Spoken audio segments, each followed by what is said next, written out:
Hello everyone, today I'm going to show you how to transfer from your AIN wallet to your spot wallet in Binance. Make sure to watch the video to the end, not to miss any important details. Like and subscribe. If you're new to Binance, all you have to do is scroll down until you see the first link in the description or until you see the first link in the comment section below, where it will refer you to make an account with up to 100 euros bonus as our special offer. Now, to make sure that you transfer from your AIN wallet to your spot wallet, first make sure that you are under the exchange section, not the wallet section, since the wallet section does not support transfer via the application itself. So once you make sure that you are under the exchange, go to the asset section on the bottom right, and then from here going to choose whatever cryptocurrency that you want to transfer directly. So for example USDT, and then from here going to click on transfer.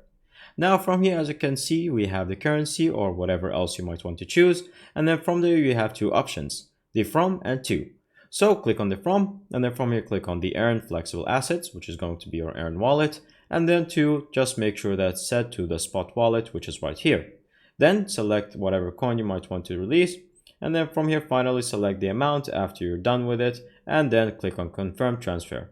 Once that is done, then you're good and settled and it transferred. Thank you guys for watching. See you next time. Bye bye.